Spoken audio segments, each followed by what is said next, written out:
kami dari kelompok 3 Program Studi Peternakan Universitas Jember Angkatan 2018. Di sini kami akan membahas mengenai penyakit yang disebabkan oleh virus yang biasanya diderita oleh ternak. Nah, salah satunya adalah flu burung. Nah, di sini kita akan membahas apa saja gejala-gejala yang dapat diketahui pada ternak dan manusia. Kemudian, apa saja sih karakteristik dari virus yang ada pada flu burung tersebut? Kemudian, skema patogenesis dari virus tersebut. Kemudian, ada juga cara pencegahan dan pengobatan dari penyakit flu burung. Saya, Faizal Rifali Wijanarko, akan membahas tentang gejala-gejala penyakit flu burung yang diderita oleh ternak dan manusia. Yuk kita bahas bersama.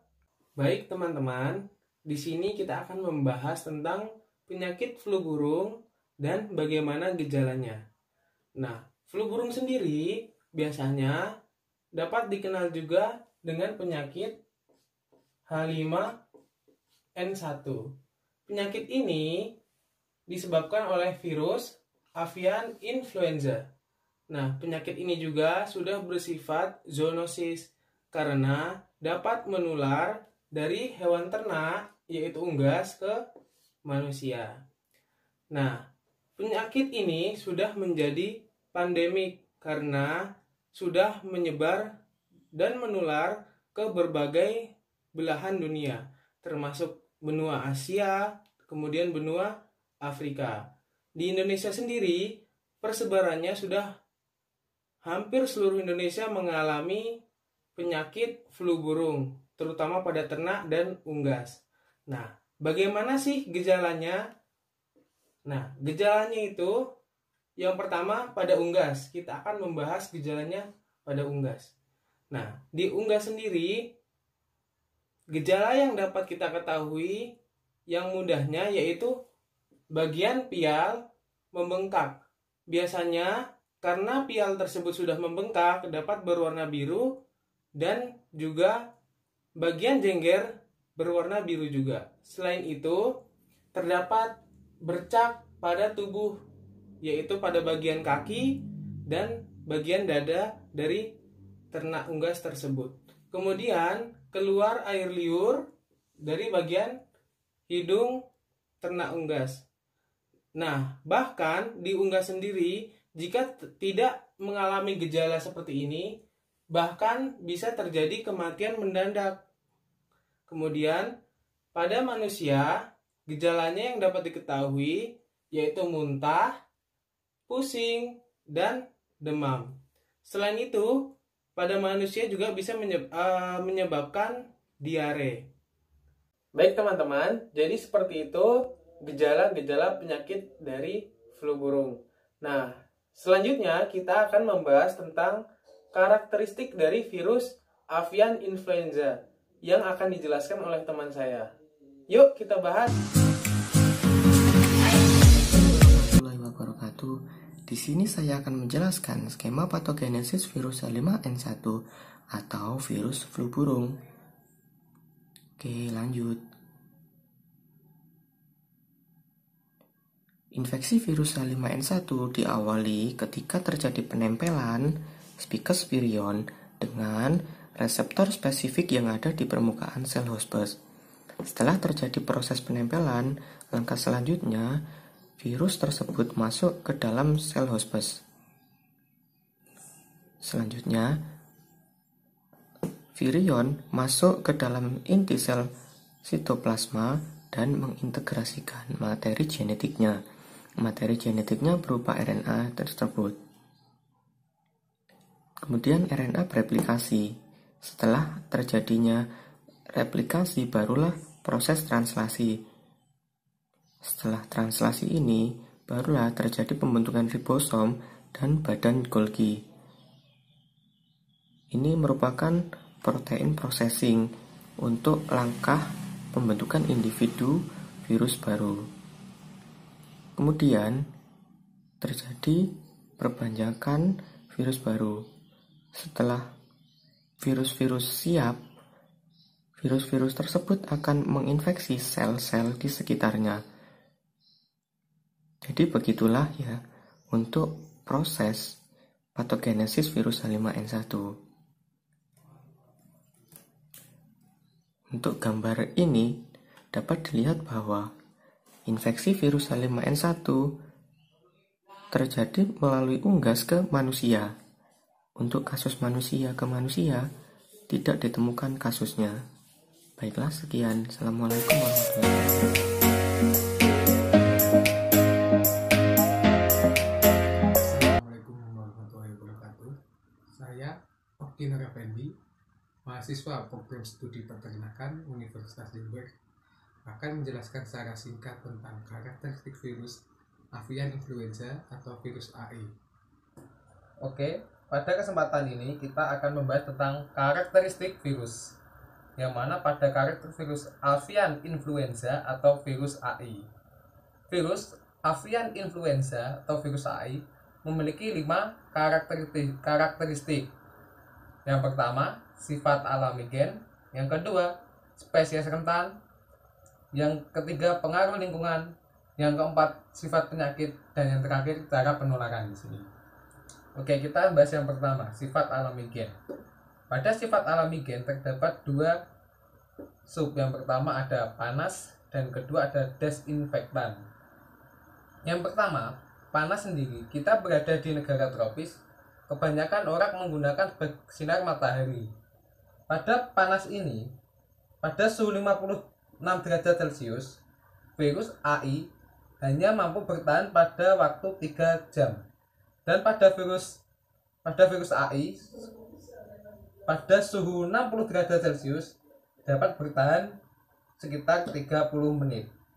Panas tersebut dapat menyebabkan kerusakan pada infektivitas virus AI. Yang kedua, desinfektan. Contoh dari desinfektan ini yaitu ada deterjen, amonium quarter, formalin 2-5%, dan senyawa fenol. Pada desinfektan ini, virus AI akan mengalami kerusakan lemak ganda pada selubung virus. Yang kemudian ada karakteristik kedua, ada spesies rentan. Pada spesies rentan ini dibagi menjadi 2 sub. Yang pertama ada pada ternak monogastrik atau biasa disebut dengan ternak yang memiliki lambung 1. Yang kedua ada manusia. Contoh dari ternak monogastrik ini yaitu ada ayam, baik ayam petelur atau ayam pedaging, pada burung-burung, babi, atau kuda. Dan kedua pada manusia. Penyakit ini dapat disebut sebagai virus zoonosis atau virus yang dapat menular pada manusia ataupun sebaliknya. Yang ketiga, ada pengaruh lingkungan. Pengaruh lingkungan di sini merupakan salah satu tempat yang mempengaruhi perkembangan virus AI, seperti contoh kebersihan kandang, kebersihan pakan, dan peralatan kandang. Hal tersebut harus tetap dijaga kebersihannya agar tidak tercemar dari virus avian influenza atau virus AI. Pada karakteristik yang keempat yaitu sifat penyakit, virus avian influenza tergolong virus dengan genom yang bersegmen sehingga mudah mengalami mutasi. Mutasi sendiri dapat terjadi melalui 2 proses, yaitu pada AD atau antigenic drive dan pada AS atau antigenic shift. Pada proses AD atau antigenic drive merupakan keadaan di mana virus AI mengalami mutasi dengan adanya perubahan urutan nukleotida pada gen HA atau NA atau keduanya. Berdasarkan penjelasan tersebut, pada reaksi netralisasi yang dilakukan oleh antibodi, maka terlihat sangat erat hubungannya dengan epitop atau antigenic determinan pada protein NA dan protein HA. Protein permukaan pada HA memiliki 5 dan pada Na memiliki 4 epitop. Bila terjadi mutasi pada gen Ha dan Na, maka dapat merubah susunan atau bahkan menghilangkan epitop yang terdapat pada Ha dan Na, sehingga dapat dikenali oleh antibodi yang sudah ada di dalam tubuh dan tidak bisa diatasi oleh vaksin yang ada. Yang kedua, proses antigenik shift yang merupakan aktivitas rekombinan dari dua macam virus influenza A yang menghasilkan segmen gen baru. Aktivitas ini mengakibatkan antibodi yang sudah terbentuk di dalam tubuh tidak dapat menetralkan sama sekali virus baru tersebut. Hasil dari rekombinasi ini akan menghasilkan subtipe baru yang dapat menimbulkan pandemi. Selain terjadi mutasi pada sifat penyakit virus avian influenza atau AI, juga terdapat sifat virus yaitu HPAI atau High Pathogenic Avian Influenza yang tergolong tipe ganas dan LPAI atau Low Pathogenic Avian Influenza atau yang disebut dengan tipe kurang ganas. Karakteristik selanjutnya atau yang terakhir yaitu cara penularan. Virus avian influenza mempunyai cara penularan yaitu secara kontak langsung dan secara tidak langsung. Pada kontak langsung dapat terjadi dari unggas yang terinfeksi dan unggas yang peka melalui saluran pernafasan, konjungtiva, lendir, dan feses. Sedangkan secara tidak langsung dapat melalui debu, makan, air minum, petugas peralatan kandang, dan segala hal yang telah terkontaminasi virus AI. Sekian pembahasan tentang karakteristik virus terhadap virus avian influenza. Pengaruh lingkungan. Pengaruh lingkungan di sini merupakan salah satu tempat yang mempengaruhi perkembangan virus AI, seperti contoh kebersihan kandang, kebersihan pakan, dan peralatan kandang. Hal tersebut harus tetap dijaga kebersihannya agar tidak tercemar dari virus avian influenza atau virus AI. Pada karakteristik yang keempat yaitu sifat penyakit, virus avian influenza tergolong virus dengan genom yang bersegmen sehingga mudah mengalami mutasi. Mutasi sendiri dapat terjadi melalui dua proses, yaitu pada AD atau antigenic drive dan pada AS atau antigenic shift. Pada proses AD atau antigenic drive merupakan keadaan di mana virus AI mengalami mutasi dengan adanya perubahan urutan nukleotida pada gen HA atau NA atau keduanya. Berdasarkan penjelasan tersebut, pada reaksi netralisasi yang dilakukan oleh antibodi, maka terlihat sangat erat hubungannya dengan epitop atau antigenic determinan pada protein NA dan protein HA. Protein permukaan pada HA memiliki 5 dan pada Na memiliki 4 epitop. Bila terjadi mutasi pada gen HA dan Na, maka dapat merubah susunan atau bahkan menghilangkan epitop yang terdapat pada HA dan Na, sehingga dapat dikenali oleh antibodi yang sudah ada di dalam tubuh dan tidak bisa diatasi oleh vaksin yang ada. Yang kedua, proses antigenik shift yang merupakan aktivitas rekombinan dari dua macam virus influenza A yang menghasilkan segmen gen baru. Aktivitas ini mengakibatkan antibodi yang sudah terbentuk di dalam tubuh tidak dapat menetralkan sama sekali virus baru tersebut. Hasil dari rekombinasi ini akan menghasilkan subtipe baru yang dapat menimbulkan pandemi. Selain terjadi mutasi pada sifat penyakit virus avian influenza atau AI, juga terdapat sifat virus yaitu HPAI atau High Pathogenic Avian Influenza yang tergolong tipe ganas dan LPAI atau Low Pathogenic Avian Influenza atau yang disebut dengan tipe kurang ganas. Karakteristik selanjutnya atau yang terakhir yaitu cara penularan. Virus avian influenza mempunyai cara penularan yaitu secara kontak langsung dan secara tidak langsung. Pada kontak langsung dapat terjadi dari unggas yang terinfeksi dan unggas yang peka melalui saluran pernafasan, konjungtiva, lendir, dan feses. Sedangkan secara tidak langsung dapat melalui debu, makan, air minum, petugas peralatan kandang, dan segala hal yang telah terkontaminasi virus AI. Sekian pembahasan tentang karakteristik virus terhadap virus avian influenza.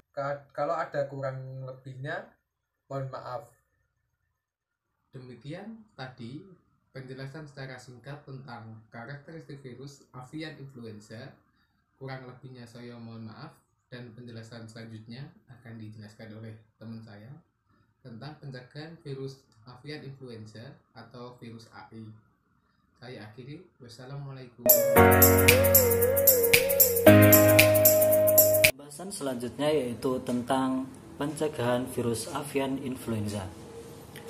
Pencegahan yang pertama yaitu bisa dilakukan dengan cara mencegah kontak langsung antara hewan sehat dengan hewan yang tertular virus avian influenza.